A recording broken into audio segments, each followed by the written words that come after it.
Mga financial na pangyayari sa ating buhay nitong 2023. So yan, syempre ako napaka-thankful ko po sa mga blessing na dumating sa aming family, yun sa aking sarili. So yun, napaka-thankful ko po kasi yun, syempre pangangailangan natin sa ating mga pamilya is yan, natutugunan.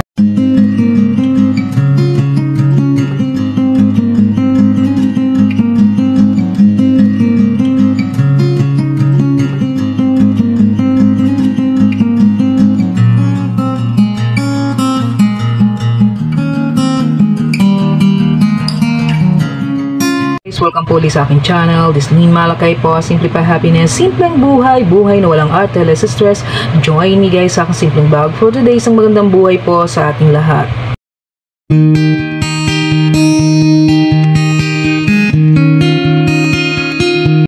Guys, December na, matatapos na ang ating taong 2023. So ayan, syempre ang aking channel is more on yung mga usapang financial, usapang budget, so daily vlog. So ayan, kasi po ayan, sa mga nakakasubaybay po sa aking vlog before, so ayan, dumaan tayo sa mga financial na pagsubok. So yun, ano ba ang mga lesson learn nyo sa 2023, itong nakaraang 2023 sa mga financial na ayan, aspect ng ating buhay.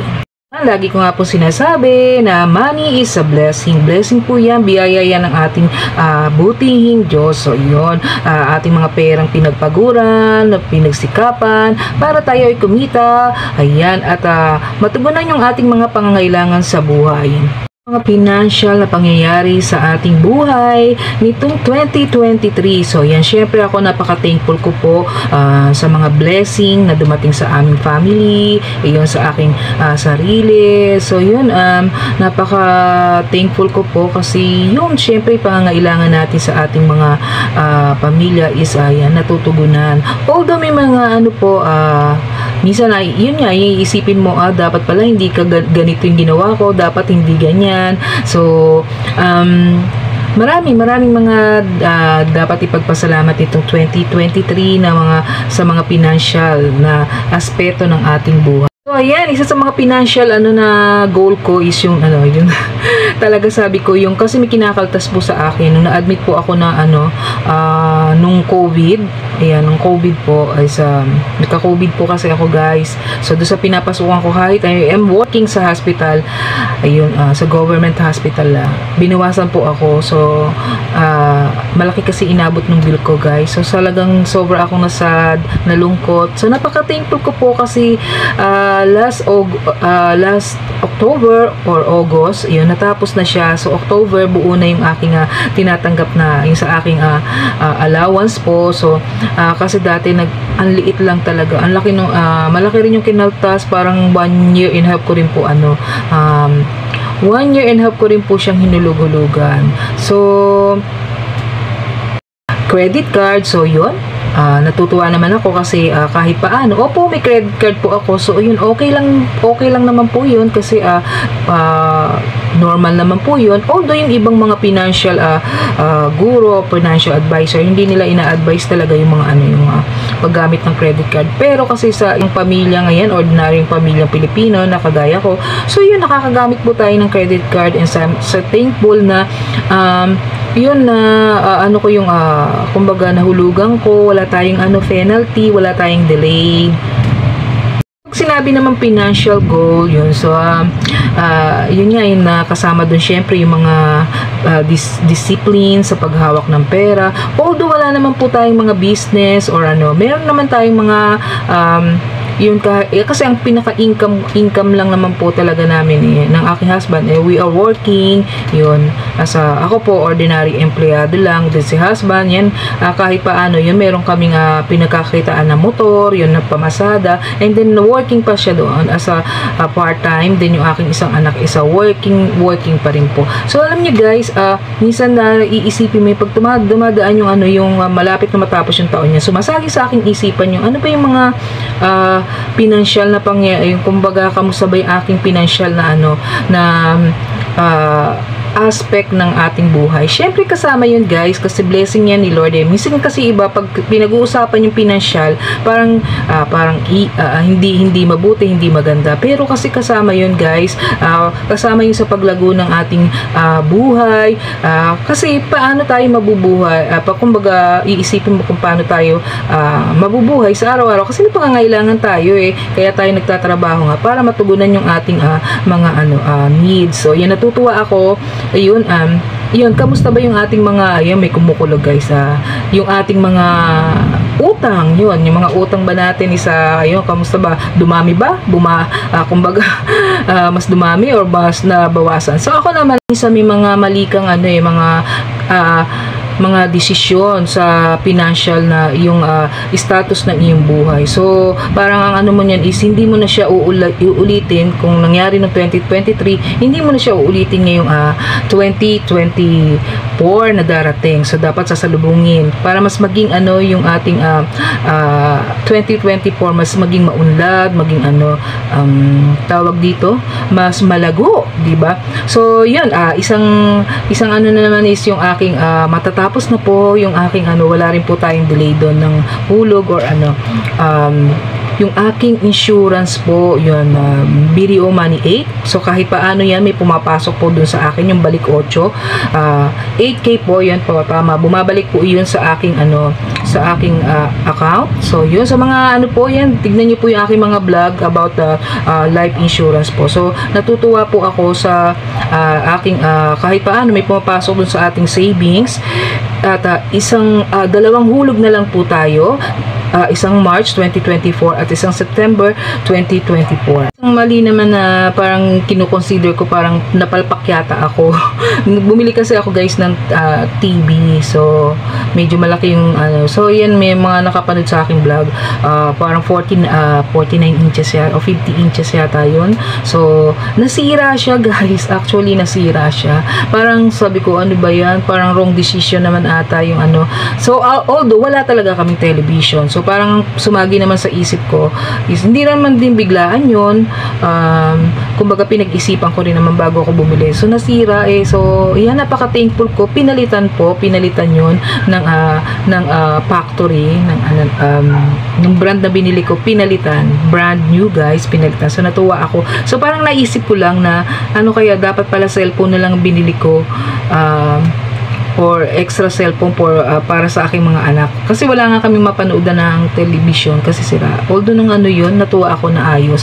So yun, natutuwa ako. Kasi kung iniisip ko, sayang yung pera na inilagay ko doon sa television na sira. At saka parang hindi pala ideal na ganong mga kalalaki, mga 50 inches na TV ang bibilin. Kasi pag madali pa, ewan ko, I don't know, may nagsasabi lang na parang madaling masira.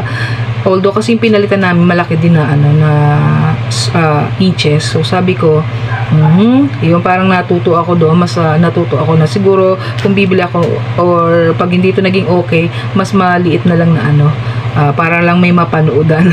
So yun, ano pa ba?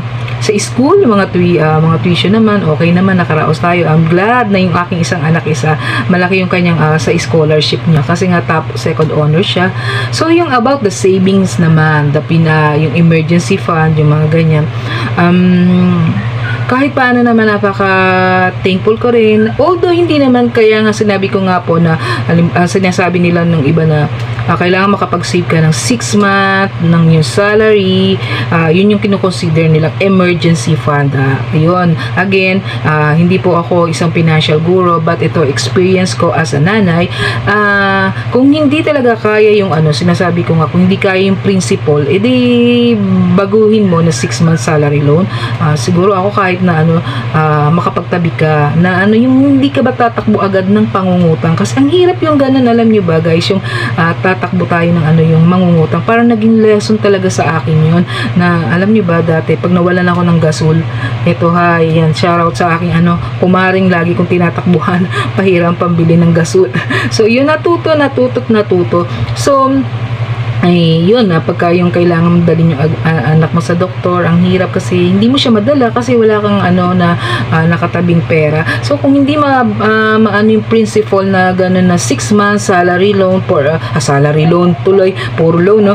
Halimbawa hindi mo mayan yung 6 months na emergency fund for your family, di baguhin mo kahit paano makapagtabi ka kahit ng 1 month or 2 months, at least pag nangailangan ka hindi ka matatakbo na mangungutang. Kasi maraming mga inaano mga financial advisor, financial guru. So kung hindi mo kaya yun, baguhin mo yung principle. At least matuto ka pa rin doon sa mga sinasabi nila, mga sinishare nila, para yung financial na buhay or yung buhay pananalapi mo ay mas umunlad at lumago.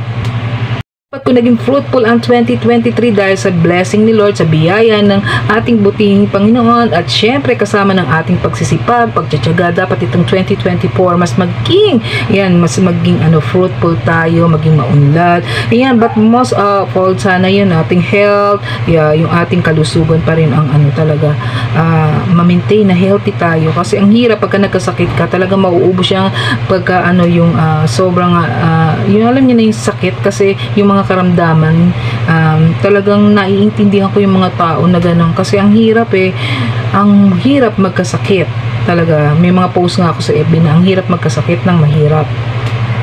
So yan, hoping na kung naging okay or mas maging okay ngayong 2024 ang iyong pinansyal na kalagayan ng buhay. Kung hindi naging okay nitong 2023, syempre i-claim mo na ngayon itong 2024 na mas magiging maayos ang iyong pinansyal na kalagayan sa buhay. So syempre dapat talaga yung kasama ng ating pagsisika, pagtsatsaga. So yan, kagaya ko anong sinasabi ko, I am an employee, but I'm hoping na someday na magkaroon ako din ng income. So yun na. So yung may mga naman po ako natatanggap, yun na isang example pa pala yung aking kooperatiba. Meron tayong natatanggap dyan na dividendo yearly, and then yung aking life insurance na may pumapasok din matik sa aking account. So yan, sana mas pa ako, marami pang extrang ito pag YouTube yan, kahit paano meron po tayong pumapasok na pera dyan. So dapat ganun, kasi meron talagang tayong pagkakakitaan, negosyo man yan o pagiging ordinaryong empleyado. Ayan, mas lumago pa sana tayo ngayong 2024 na darating. At yung mga hindi magandang nangyari na ating financial, mga maling desisyon, ayan, maling tawag dito, paggastos. So ayan, nawa itong 2024 ay mabago, mas maging matalino tayo, mas maging maunlad yung ating pag-iisip pagdating sa buhay pananalapi ng tayo ay guminhawa at umunlad para sa ating mga pamilya, at maging daluyan tayo ng mga biyaya ng ating mga biyaya at maging pagpapala tayo sa iba. So yan lamang. Thank you for watching, and I hope na sana yan patuloy yung subaybayan yung aking channel. Isang magandang buhay po sa ating lahat. So thank you for watching, and if you're new to my channel, don't forget po to like, to subscribe, to share this video, and don't forget po to hit the button for the notification of mga upcoming videos. Isang magandang buhay po sa ating lahat.